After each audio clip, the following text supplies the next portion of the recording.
Hey there, it's your Wisconsin wine guy, and as promised, we are going to be doing a wine and food pairing. This is part 2 of my Joel versus Josh, or Josh versus Joel. You know, I did a video of just blind tasting these two wines and deciding which I like best at the moment. You always have to say at the moment, you know, because as I said in that video, I'll tell you this part, but I can't tell you what I chose.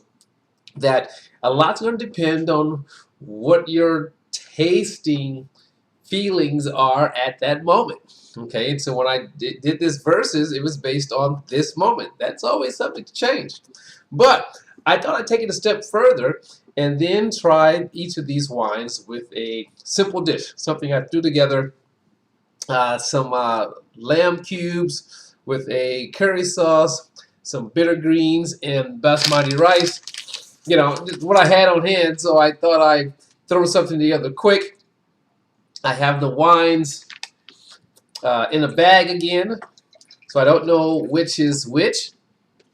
And I'm just going to purely just taste the wines, and then decide which of these two wines that I like best with this dish. Now again, this is just a dish off the top.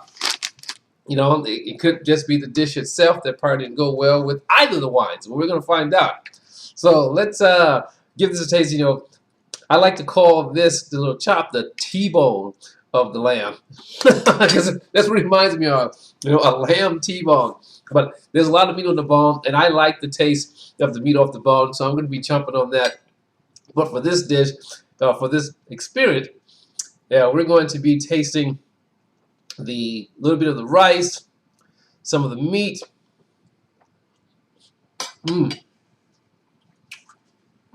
Nice, tender, very deep, flavorful, spicy. Wine number 1, or left wine.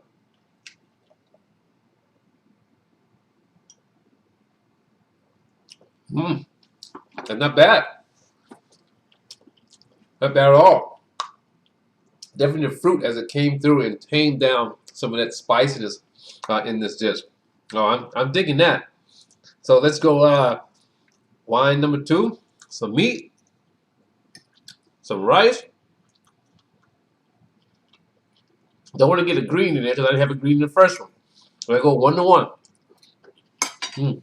I do have some sauce. Left wine. I use left hand. Left wine, or left Cabernet. So again, both of these are Cabernet Sauvignon 2022, Josh and Joel.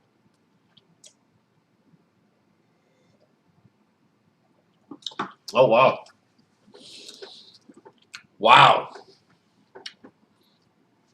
I'm going to go in the second time, throw a bit of green in there, you know, and see if, in fact, it will throw the wine off, or the comparison. Get some greens. Well, get enough greens in here. Some rice. Meat was in there. Here we go.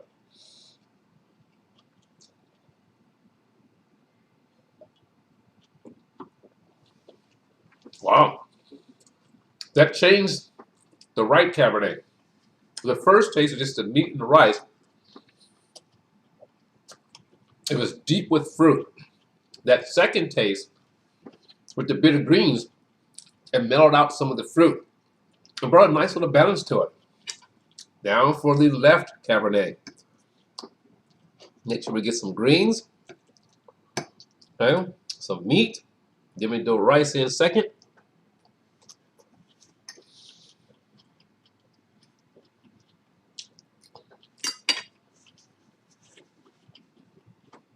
See what we got.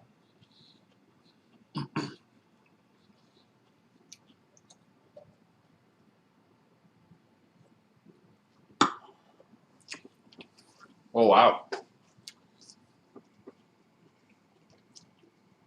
This wine didn't change very much, even with the bitter greens.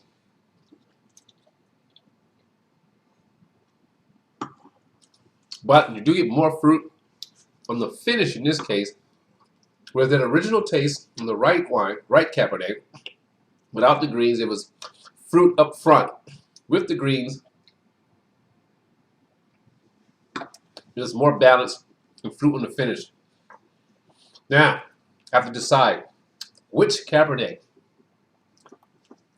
I don't have a number, so we have to unveil. Which would I like best? Okay, there's one more taste, meat by itself. For this one,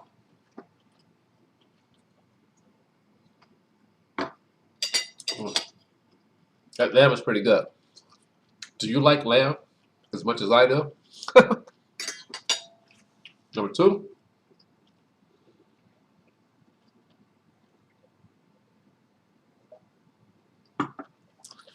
Okay, here we go. Left Cabernet was very consistent with his taste, although they both were good. But this didn't change very much, meaning that the food didn't influence as much. I liked the way the finish was. I liked the way it felt. I liked the way it kind of kicked up the spice and then mellowed the spice at the same time. This one here, there was some changes. Without the bitter greens, it was more deep fruit, a deep fruitiness to it, which helped cover with some of that spice that I have in here. With the bitter greens, it kind of changed and mellowed it out a little bit. Now, if I had to choose which I would prefer to have with this dish from the beginning to the end, it will be Cabernet on the right. Let's find out what it is. Cabernet on the right for me is going to be Joel Gott 2022. So obviously, this has to be the Josh.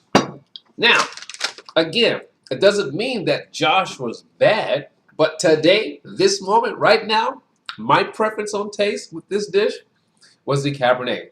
I like the consistency for every taste of food, every sip of the wine. It went through smooth. One would probably say that, well, this shows a little bit more complexity, that it changes depending on what you put in your mouth. And that very well may be true. But I like this one. There was no deviation of, fruitiness. It was just mellow and balanced all the way through. So there you have it. That's my taste. That's my opinion. I want you to give this a try. Blind taste it. Grab some friends. You don't have to use lamb, but use any type of food combination and do a blind tasting and see which would you prefer. It's your Wisconsin wine guy. I had fun. I hope you had fun doing this. I got to do some more of these pairings, man. I should do some of the other varietals in the Josh and Joel lineup. But I want to say to you, as always, let your palate be the guide when selecting your wine. I'm going to dig in on my bone of the lamb and drink some more of this wine. Ciao!